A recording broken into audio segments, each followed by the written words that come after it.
Imagine standing in your kitchen making lunch for one person and realizing you had no idea what you actually like to eat. That wasn't fiction. That was me. For over 20 years, I've made food choices based on everyone else's preferences. But what did I want? I genuinely didn't know. That was the identity crisis I faced when my last child left the nest. And it's the identity crisis most parents, mothers to be exact, are facing right now. September is notorious for creating this identity crisis because your last child gets dropped off at college and now you're faced with a difficult question.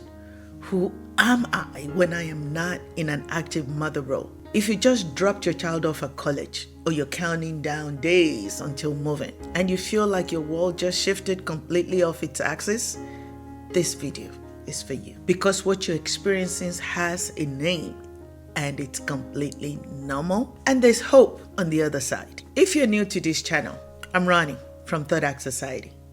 Let me be honest about something. No book, no seminar, no one can fully prepare you for the intensity of this grief. You might be having uncontrollable sobbing episodes in hotel rooms after drop-offs. You might not be able to sleep or eat. You might catch yourself setting the table for one more person or buying their favorite snacks at a habit.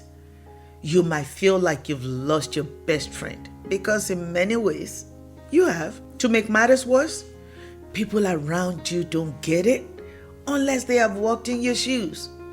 They say things like, you should be proud of them, or this is what you've raised them for, or you have so much free time now. But you're not feeling proud right now. You're feeling lost. And free time feels more like empty time when you don't know how to fit it with the things that matter to you. Your anxiety might be through the roof. You might be lying awake wondering if they're scared, if they're okay, if they're eating enough, if they've made friends yet. You might be staring at their empty room, surrounded by the things they left behind, feeling like your purpose just walked out the door with them. If that's you right now, you're not too emotional. You're not being dramatic. You're not having a mental episode. You're experiencing one of the most significant transitions a parent can go through. And your grief is proportional to how much you love them. Because here's what's really happening. Beneath all that grief, you're not just missing your child. You're mourning the version of yourself that existed when they needed you daily. For 2 decades, maybe more, your identity was wrapped up in being needed. School forms, doctor's appointment, homework help, midnight worry sessions, driving to activities, solving friendship drama. That was who you were. That was how you measured your worth and your days. Your brain became command center for someone else's life. You knew their schedules better than your own. You could anticipate their needs before they even knew they had them. And then suddenly, the house is quiet. No one needs you to remember their dentist appointment or find their favorite jacket or talk them through a bad day. The role that defined you for 20 years just got a promotion from handsome manager to occasional consultant. So of course you're having an identity crisis. Of course you feel lost.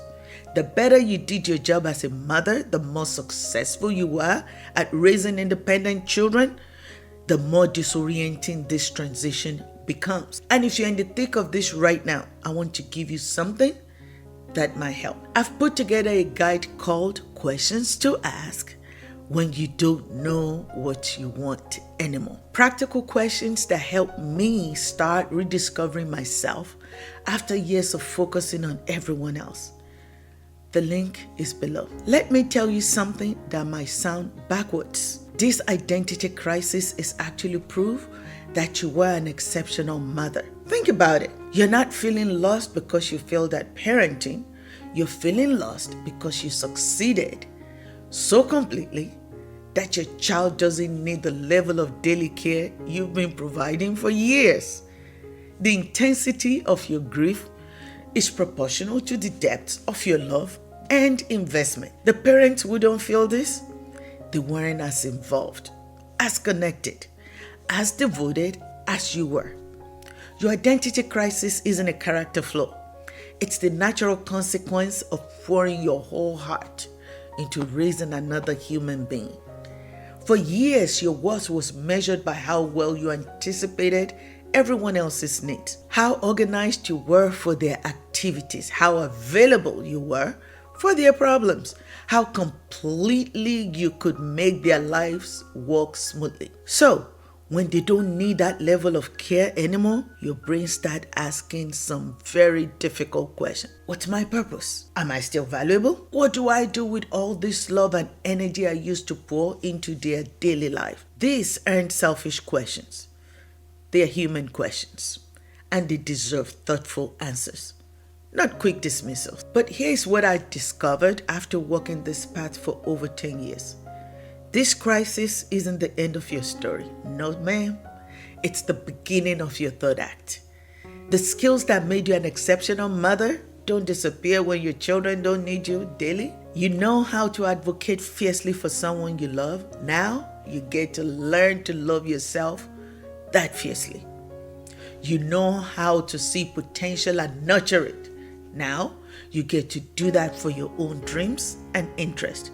You know how to research, plan, problem solve, and persist through difficult seasons. Now you get to apply all of that wisdom to rediscovering who you are beyond active mothering. This transformation doesn't happen overnight. It's messy and uncomfortable, and sometimes feels like taking steps backward. But what emerges isn't a replacement for who you were. It's integration of who you'd been before motherhood and who you became because of it. The woman who used to have opinions about books that had nothing to do with anyone's reading list, she's still there. The dreams you filed under someday during the intensive parenting years, they weren't lost. They were waiting for the right season. You're not starting over. You're starting again, but with decades of wisdom, strength, and clarity that you didn't have the first time around. So, what does come next? How do you move from crisis to transformation? First, give yourself permission to grieve. This transition deserves your tears. The end of daily hands-on mothering is a significant loss, even when it represents successful parenting. Second, you start small. You should know me by now. Start small. You don't need to figure out your entire future this week. Start with tiny questions. What do I want for lunch when I'm not considering anyone else's preferences? What would I watch on TV if I was the only one choosing? What time would I go to bed if I wasn't waiting out for someone else? Third, you remember that the woman who existed before intensive mothering is still part of you. She didn't disappear, she adapted.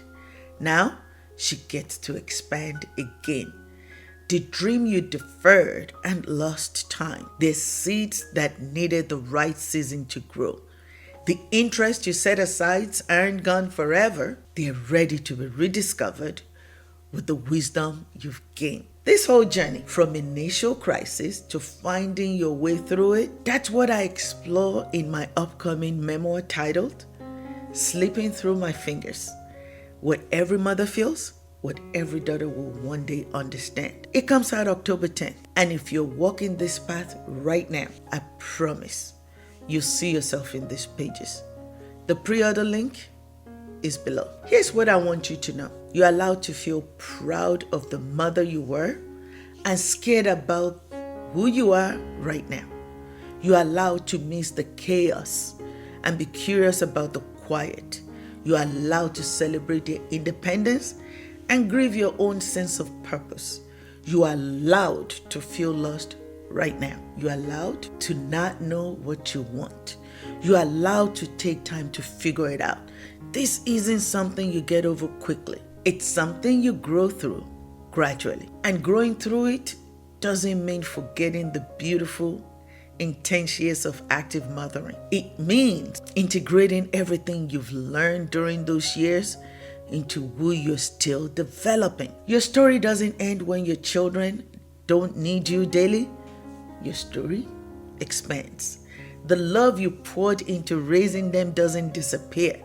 It transforms into love for yourself, for new dreams, for possibilities you couldn't see when you were in the thick of couples and homeworks and activities. And you don't have to figure this out alone. I'm building a community of women navigating this exact transition from identity crisis to identity expansion.